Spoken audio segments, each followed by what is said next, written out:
सभी शिक्षक साथियों को नमस्कार।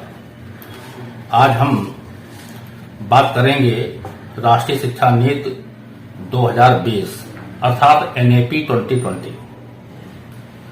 साथियों, भारत में नई शिक्षा नीति की घोषणा 29 जुलाई 2020 को की गई थी। इस नीति का उद्देश्य ऐसे लोगों को तैयार करना है जो समावेशी और बहुलतावादी समाज के निर्माण में अपना बेहतर ढंग से योगदान दे सके। नई शिक्षा नीति में बहुत सारे प्रावधान हैं जो काफी प्रोग्रेसिव हैं।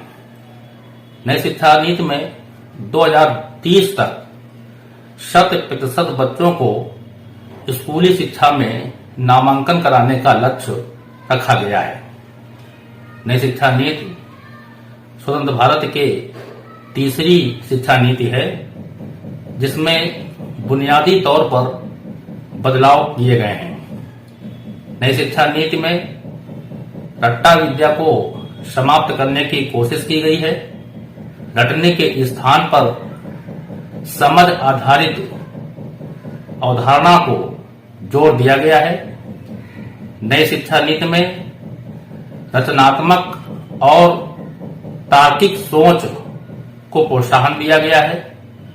नई शिक्षा नीति के तहत वर्षों से चली आ रही 10+2 पैटर्न को चेंज करके 5+3+3+4 के शैक्षिक पैटर्न को अपनाया गया है।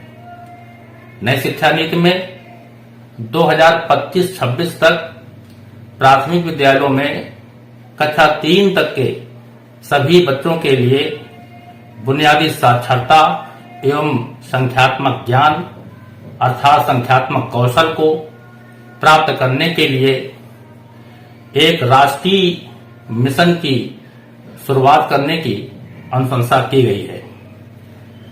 अब हम थोड़ा सा समझ लेते हैं कि 5+3+4 पैटर्न क्या है। नई शिक्षा नीति के तहत वर्षों से चली आ रही 10+2 के शैक्षिक पैटर्न को चेंज करके 5+3+3+4 के शैक्षिक पैटर्न को चुना गया है। इसमें पहले जो 5 वर्ष हैं वो फाउंडेशन स्टेज को शो करते हैं। नई शिक्षा नीति के इस स्टेज में 3 से 8 साल तक के बच्चों को सम्मिलित किया गया है, जिसमें 2 सेक्शन है। सेक्शन 1 के अंतर्गत प्री प्राइमरी स्कूल के 3 वर्ष और सेक्शन 2 के अंतर्गत कक्षा 1 व 2 के 2 वर्ष। इस प्रकार से टोटल ये 5 वर्ष हो गए। अर्थात पहले जो 3 वर्ष है वो ECCE आंगनवाड़ी से संबंधित हैं और अगले जो 2 वर्ष हैं यानी कक्षा 1 और 2 है वो प्राथमिक विद्यालयों से संबंधित है। अर्थात जहां पहले स्कूली शिक्षा कक्षा 1 से शुरू होती थी वहीं अब 3 साल के प्री प्राइमरी कक्षा के बाद कक्षा 1 शुरू होगी। इसके बाद जो अगले 3 वर्ष हैं वो प्री पैटर्नरी स्टेज को शो करते हैं। इस स्टेज में 8 साल से 11 साल के बच्चों को सम्मिलित किया गया है, जिसमें कक्षा 3 से कक्षा 5 के बच्चे होंगे।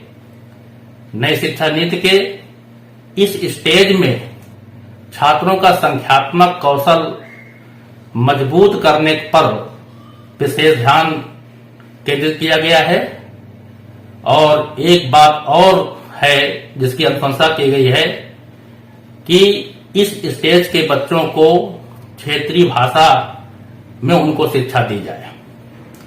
इसके बाद के जो 3 वर्ष हैं वो मिडिल स्टेज को शो करते हैं। इस स्टेज के भीतर 6वीं से लेकर के 8वीं कक्षा तक के बच्चों को सम्मिलित किया गया है और अंत के जो 4 वर्ष हैं वो सेकेंडरी स्टेज को शो करते हैं जो बेसिक शिक्षा से संबंधित नहीं है।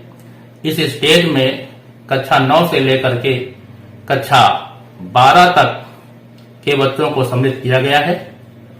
इस प्रकार हम ये देखते हैं कि नई शिक्षा नीति में बहुत से प्रोग्रेसिव प्रावधान किए गए हैं जो कि समावेशी और बहुलतावादी समाज के निर्माण में अपना बेहतर ढंग से योगदान दे सकेंगे। इन्हीं शब्दों के साथ नमस्कार।